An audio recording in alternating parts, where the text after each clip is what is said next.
Buongiorno a tutti, oggi voglio leggere e condividere alcune riflessioni insieme con voi partendo dall'inserto culturale del Corriere della Sera, la lettura che esce appunto alla domenica assieme al Corriere. All'interno ho trovato un articolo molto interessante che presenta uno scenario quasi apocalittico, comunque davvero drammatico per il nostro paese. Stiamo parlando della demografia, del calo drastico della popolazione, un saldo naturale davvero negativo, un record assolutamente preoccupante. L'articolo di Roberto Volpi parla proprio di questo e titola "Il Nord tra 50 anni si spopola, ma il Sud di più, si desertifica addirittura". L'Istat pubblica le sue stime sugli abitanti del paese per il 2070 circa e c'è una differenza abissale tra gli abitanti di oggi e quelli che ci saranno più avanti. Vedete poi anche l'immagine. Se attualmente abbiamo in Italia circa 60 milioni di abitanti, 59 milioni 641 mila,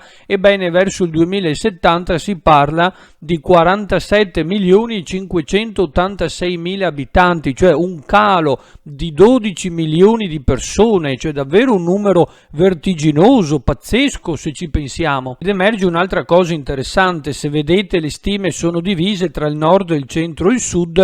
Quello che ci rimette più di tutti è il sud, ovviamente, ma anche il nord comunque ne risentirà moltissimo. Certo, in parte, dice l'articolo, sarà compensato dall'arrivo degli immigrati o comunque da altre persone che vengono dall'estero, quindi qui in Italia per lavoro. Però se al nord Italia abbiamo, vedete, un calo di 3 milioni di abitanti, per quanto riguarda il sud addirittura un 6 milioni di abitanti. Si parla addirittura di desertificazione demografica, perché il numero di donne in età fertile sarà veramente molto basso ed è pari al 31% addirittura della popolazione. Il mezzogiorno, qua dice l'articolo, che sembra destinato davvero a scomparire dal punto di vista dei giovani. Non ce ne sono più, tantissimi emigrano, vanno all'estero e quindi la famiglia che eventualmente si creano sarà sicuramente da un'altra parte, quindi in Italia rimangono soltanto i vecchi. Quindi un record negativo delle nascite davvero spaventoso. Qui si parla addirittura che le nascite scenderanno a 350.000, mentre le morti supereranno le 830.000, quindi stiamo parlando di una popolazione anziana. Addirittura si arriverà fino a 300 anziani ultra 65 anni ogni 100 bambini e ragazzi tra 0 e 14 anni. Significa che la popolazione sta vertiginosamente invecchiando. Si parla addirittura di 500.000 morti in più rispetto al numero delle nascite. Moriranno moltissime persone in più rispetto alle nascite. Un saldo naturale che registra un record negativo, perché il tasso di mortalità è nettamente superiore a quello della natalità. Però se la cosa è preoccupante, tuttavia il dato non stupisce. L'Istat non ci dice nulla di nuovo, perché finora non ho mai sentito nessun politico realmente impegnato per i giovani. Si parla tanto delle pensioni, degli anziani, ci sono i sindacati che tutelano i posti di lavoro, le grandi aziende che rischiano sempre di chiudere per delocalizzare all'estero, però non si parla mai dei giovani, di questi ragazzi che una volta usciti dalle scuole non hanno un futuro, perché non abbiamo un tessuto politico, economico, una struttura importante, solida, con fondamenta che tengano bene, proprio perché non ci sono state evidentemente scelte politiche adeguate. Tantissimi sono i cervelli in fuga, ragazzi e ragazze bravissimi, spesso anche a capo di dipartimenti di ricerche internazionali. Se guardate anche negli Stati Uniti, medici, ricercatori che sono a capo di queste grandi ricerche, di queste sperimentazioni, sono tutti italiani, però sono costretti ad andarsene o negli Stati Uniti oppure in Inghilterra, in Svizzera, in tantissimi altri posti. Mentre l'Italia accoglie e assorbe manodopera a basso costo, i grandi cervelli invece vengono messi in fuga. Quindi c'è qualcosa che non va, bisogna invertire la rotta. Non dobbiamo più lasciare che siano solo le grandi potenze a prendere i nostri ragazzi, le nostre menti migliori, ma dobbiamo creare le condizioni condizioni per tenerli qui, per tenerli in Italia o per far sì che possano tornare, altrimenti saremo non solo un paese per vecchi, ma soprattutto un paese destinato a fallire, destinato a diventare il fanalino di coda dell'Europa e del mondo. Il problema è che il lavoro non si crea per decreto, non c'è una bacchetta magica che possa creare posti di lavoro, bisogna fare degli investimenti, bisogna attirare gli investitori, bisogna ridurre le tasse, bisogna abbassarne perlomeno la quota e far sì che tutti paghino, però in base anche al loro reddito. Bisogna tassare di più chi può dare di più e tassare di meno chi può dare di meno, e soprattutto combattere in maniera seria, onesta e soprattutto con convinzione l'evasione fiscale. Bisogna comunque ridurle, perché effettivamente ne paghiamo tantissime e spesso e volentieri i servizi non sono all'altezza dei prezzi che noi paghiamo, perché se guardiamo alla Svizzera, a tantissimi altri paesi europei e non solo europei,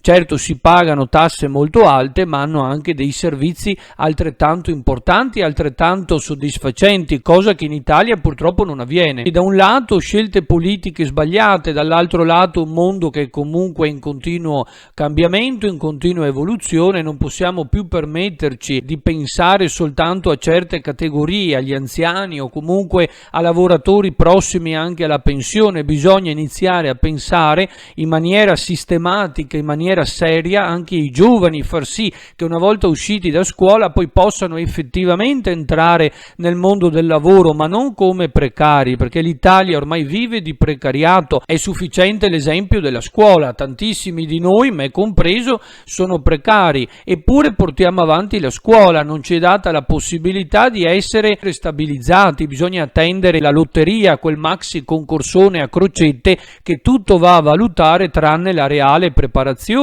e soprattutto la predisposizione di un insegnante. Quindi anche lì bisogna ripensare in primis il sistema di reclutamento degli insegnanti. Poi, se vogliamo parlare anche dell'alternanza scuola-lavoro, spesso e volentieri così come impostata non serve assolutamente a nulla. Io ho sentito tantissimi ragazzi lamentarsi perché quando andavano in azienda, quando andavano in certi posti, si limitavano soltanto a fare fotocopie, a portare qualche scartoffia, ad osservare e basta. Bisognerebbe puntare da un lato sia alla formazione della persona, dell'individuo, non solo dal punto di vista delle conoscenze, ma anche della formazione del buon cittadino, dall'altro lato una riforma anche delle università e soprattutto un più stretto contatto tra il mondo della scuola e il mondo del lavoro, perché l'istruzione deve servire anche a questo, cioè a trovare un posto di lavoro, il che non significa eliminare materie inutili, no? Ne abbiamo già parlato anche in altri video, non è questo l'obiettivo. Pensiamo agli uffici di collocamento, spesso non funzionano, si è interrotto quel punto di contatto tra il mondo della scuola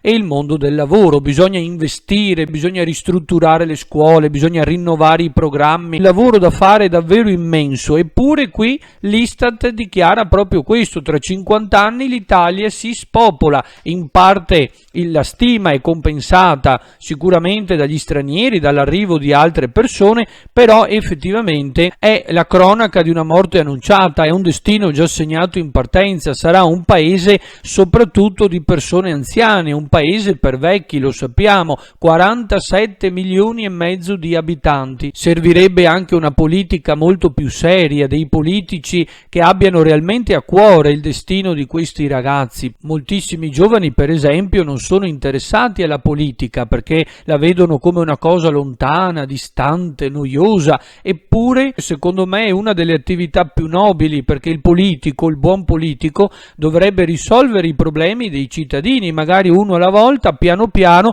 ma mettersi lì, rimboccarsi le maniche e lavorare per il bene di tutti. Allora in quel caso potrebbe prendere anche il triplo di quello che prende adesso. Non è un problema lo stipendio, il problema è se uno lavora o se uno non lavora, se uno fa bene oppure no il proprio mestiere. E soprattutto dobbiamo ripartire proprio dalla scuola, perché la scuola è il perno fondante della società. La sanità ci cura e ci garantisce una vita sana, tutela la nostra salute, ci aiuta e ci difende, ma l'altro perno fondamentale, ragazzi, è la scuola. È davvero il pilastro portante della società. Ma siccome la scuola oggi sembra essere proprio l'ultima ruota del carro, non sembra essere la prima preoccupazione dei nostri governi, le conseguenze poi si vedono. In Italia purtroppo non c'è futuro, è difficile, perché non possiamo rassegnarci al precariato. Certo, bisogna fare la gavetta, bisogna farsi le ossa, bisogna anche lottare in un mondo sempre più complesso, dove ci sono tantissime persone anche da superare pur di avere lo stesso tipo di impiego, perché magari c'è un'unica posizione aperta. Questo va bene, perché anche la competizione sana poi è utile, perché tira fuori anche il meglio delle persone, la creatività, la genialità di una mente brillante. Però non è possibile pensare di continuare in questo modo, appunto per la scuola, insegnanti che lavorano con professionalità, con amore, con passione, anche da 10 anni, da 15 anni, forse anche da 20 addirittura, e ancora sono lì in attesa di dover dimostrare qualcosa, di dover fare ulteriori corsi, ulteriori concorsi, ulteriori lauree. Basta, ad un certo punto bisogna anche stabilizzarli. Ne avete tantissimi a disposizione, cari ministri, metteteli in regola, stabilizzateli, ve lo dice anche l'Europa, quell'Europa che ascoltate sempre per certe cose, ma alle cui parole sembrate sordi per certi discorsi in certi casi. Bisogna investire sulla famiglia, bisogna dare degli incentivi o in qualche modo degli sgravi fiscali, non solo pensare all'assistenzialismo, perché finché la vita è così cara e costa così tanto,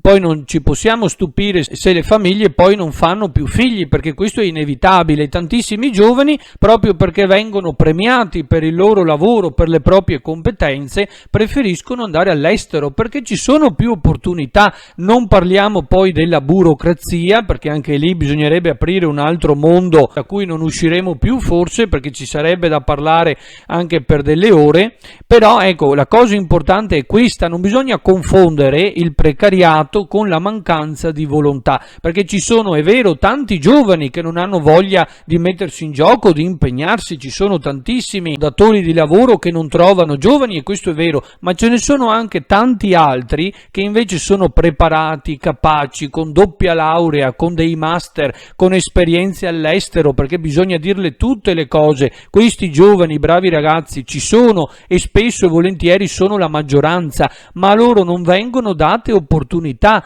ma opportunità solide, non per fare l'avvocato a 800 euro al mese o per lavorare anche sabato e domenica, che uno lo farebbe anche volentieri, ma un ingegnere magari a 1000 euro al mese, cioè, ma stiamo scherzando? Ci sono dei lavori che meritano molto di più, bisogna valorizzare la persona. Quindi anche qui la lotta al precariato, alla corruzione, soprattutto all'evasione fiscale, ce ne sono tantissime. Il problema della disaffezione anche politica deriva proprio da tanti esempi negativi che abbiamo avuto fino a questo momento. Di conseguenza la politica, come invece la pensavano realmente i greci, dobbiamo riscoprire le origini, caro ministro, non eliminare la storia. Poi non ci possiamo stupire, quindi se la gente non si affeziona più, non è più interessata, l'astensionismo anche alle elezioni, cioè veramente c'è di tutto. Il dramma all'orizzonte è davvero desolante, questi sono i dati dell'Istat, queste sono le previsioni.